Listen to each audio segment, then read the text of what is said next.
Hello, Sagittarius. Thank you for joining me for your monthly forecast for September. Saturn has been such an important influence in your situation for over 2 years. It is, of course, the planet of discipline, but also of structure, but obstacles and restrictions. And during that time, he has been asking you to sift out of your situation anything which no longer serves your greater purpose. This could have been attitudes, it could have been relationships, could have been interests, but to simplify your world down to a bare structure which is truly essential. Now, for a very gregarious zodiac sign like yourself, that's not necessarily been easy for you. And particularly last year, when Saturn was in that punishing right angle with Neptune, and you may have felt drained for quite a lot of 2016. But at the end of last year, and in the early part of this year, Saturn started to forge a great angle to your ruling planet, Jupiter, the planet of growth. And in the first half of this month, the two are aligning superbly. And in the second half of this month, well, Saturn's forging a great link to Uranus, the planet of restlessness, but also freedom, which is in a very creative part of your situation.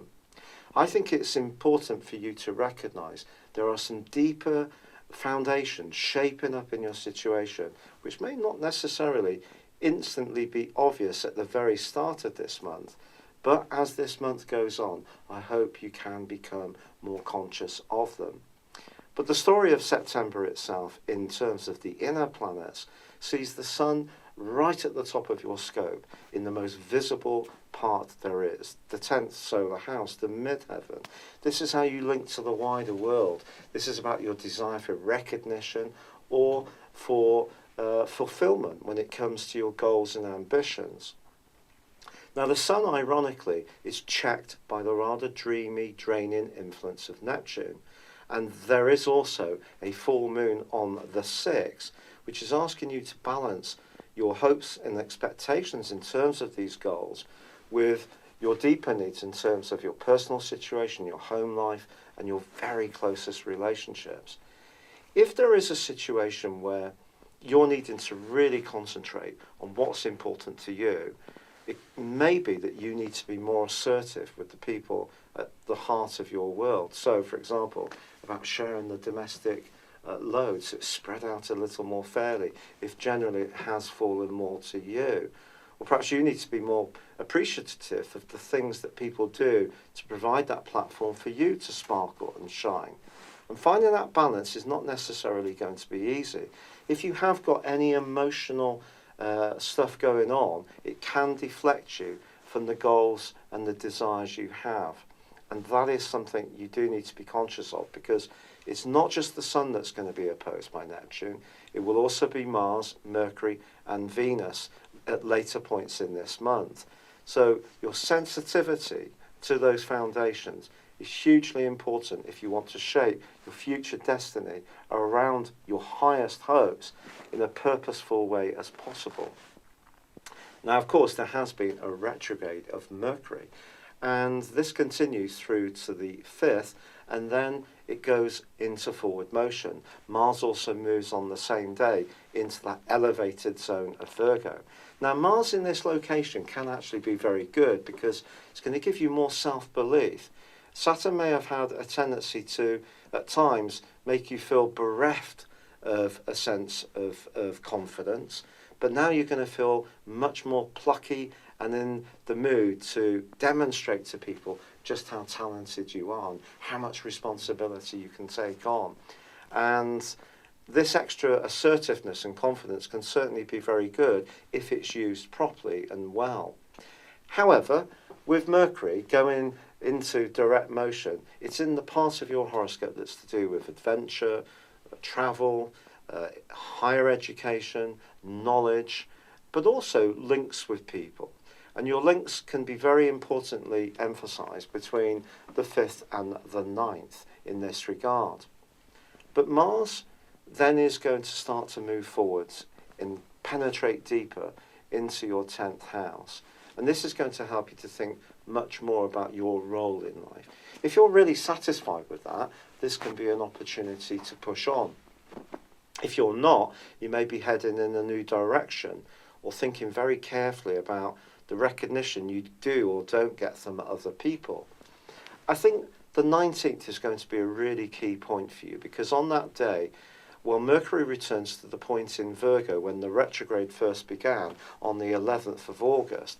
And if there has been a period of almost stop and start around a big hope or a career matter or anything to do with property or real estate, it can be resolved at that point. But Venus is forging an enchanting transit through the sign of Leo for you, right through to the 20th. And this is really important, because getting to the truth of situations is often very important for Sagittarius people. And however charming someone may appear to be, or however much someone you may like, you'll want to tease out what the real reality of this situation is. You may have to fall back on your leadership skills to do so, but Mars and the Sun can help you, providing you have that clarity about where you're coming from in terms of your emotions. But Venus in the 9th house is wonderful if you're going to go on a holiday or travel. You may soak up what you discover and experience in a very vivid and enchanting way. There could also be the potential for a holiday romance if you're footloose and fancy free. However, on the 21st, Venus relocates into Virgo, and on the 20th there is a Virgo new moon. For you, all of this is just going to help this big push towards what's really important for you in terms of raising your profile and being much more in touch with the desire to have your voice heard.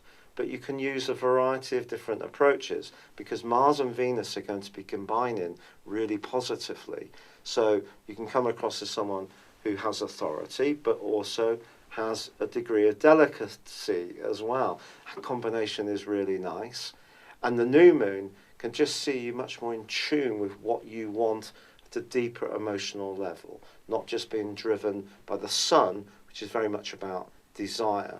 Now, the sun actually, ironically, does switch into Libra on the 23rd, which is brilliant for you in terms of your friendships, your connections with others.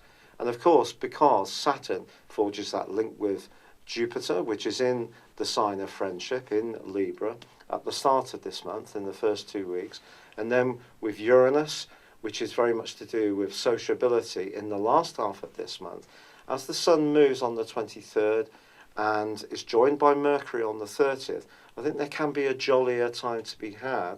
There may even be some socialising that is unscripted, which you can really enjoy. But Mars and Venus are opposed by Neptune in the last week of this month.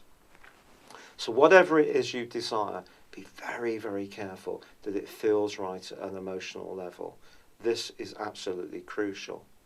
However, it is also true to say that Mars is going to forge an amazing link to Pluto in the last few days. Now, Pluto continues in the part of your horoscope to do with the foundations of your world, to do with your self-worth and money. And the link between Mars and Pluto could see a major breakthrough as far as your career is concerned, or an improvement in the package that you're getting at the present time, which can really please you. So the challenge of this month really is to ensure that your softer, gentler side, which is very much emphasised and has been since 2012 by the dreamy, shifting, ethereal energies of Neptune, is not compromised too much by your ambitions, but equally your ambitions are not compromised by unrealistic expectations. So, for example, if you want to live in a mansion, but you don't necessarily have the resources to fulfil that at the present time, then perhaps you'll have to settle for somewhere that's a little more modest. But seriously, this is an opportunity to really push forwards in a very meaningful way, but it has to feel right at an emotional level. Be guided by that. Don't take your eye off that, because you can be someone who is very hale and hearty, you are very optimistic, you can breeze into situations, but keep one foot on terra firma. Learn the lessons of Saturn in terms of being disciplined, keeping your life honest and simple, not simplistic, but simple in terms of what's really right for you, and some kind of major breakthrough is entirely possible, and a much more sociable trend can wash in as the month comes to a close. It's been a real pleasure being with you. Thank you for joining me. Good luck, and goodbye for now. Hello, thank you so much for watching my video. I'd love you to join me at my Horoscope Ace app. You can find this at www.horoscope-ace.com. You can use it through Android, iOS, Apple or Facebook. Check out your ascendant or your moon sign or download your free birth chart. There's all your favourite videos, plus there are daily, weekly, monthly and yearly horoscopes for general, love, Chinese and Indian astrology. If your passion is tarot, there's my brilliant 3-card money or love tarot readings too. And it's all there at www.horoscope-ace.com. Thank you.